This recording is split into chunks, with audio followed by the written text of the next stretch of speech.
اور تو ان میں سے اکثر کو شکر گزار نہ پائے گا۔ اب یہ دیکھیں اس نے صراط مستقیم پر جو اللہ کا راستہ ہے، اور سورۃ الفاتحہ کے اور بعض اور مقامات پر بھی میں وضاحت کر چکا ہوں کہ وہ راستہ جو انبیاء کرام کا ہے، صدیقین کا ہے، شہداء اور صالحین کا ہے، وہ راستہ تو کہتا ہے کہ میں اس راستے میں بیٹھ جاؤں گا۔ اور پھر اس آیت میں اللہ تعالی نے اس کے قول کی مزید وضاحت کر دی کہ اس نے کیا کہا تھا۔ اس نے کہا کہ میں ضرور ان کے آگے بیٹھوں گا، ان کے پیچھے بیٹھوں گا، ان کے دائیں بیٹھوں گا، ان کے بائیں بیٹھوں گا،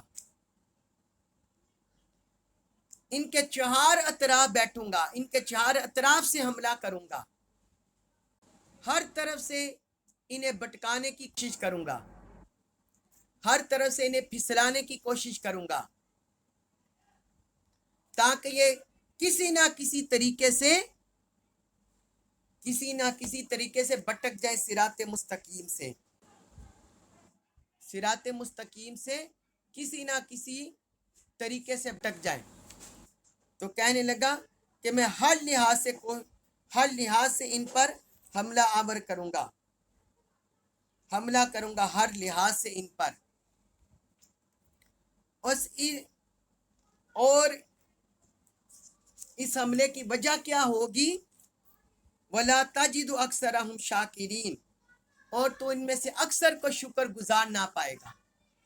یعنی اللہ تعالیٰ سے کہتا ہے کہ میں اس وجہ سے ان پر حملہ کروں گا تاکہ یہ تیرے ناشکرے بن جائیں، یہ تیری عبادت سے بٹک جائیں، تیرے راستے سے بٹک جائیں، شکر گزاری سے بٹک جائیں، نہ اپنے دل سے تیرے شکر گزار ہو سکے، نہ اپنی زبان سے، نہ اپنے اعضاء سے، کسی نہ کسی طرح یہ تیرے شکر گزاری کے رستے سے بٹک جائیں۔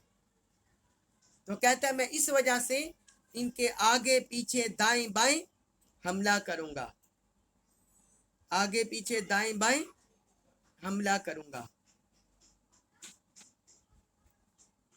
اللہ تبارک و تعالی ہمیں ابلیس ملعون کے ہر طرح کے حملوں سے، ہر طرح کے شر سے محفوظ رکھے، ہماری حفاظت فرمائے، ہمیں اپنی پناہ عطا فرمائے اس کے شر سے، ابلیس ملعون کے۔ اور اللہ تبارک و تعالی ہمیں قرآن مجید کا کماک و فہم نصیب فرمائے، ہمیں اس پر عمل پیرا ہونے کی توفیق عطا فرمائے۔ وما علیہ الا البلاغ المبین۔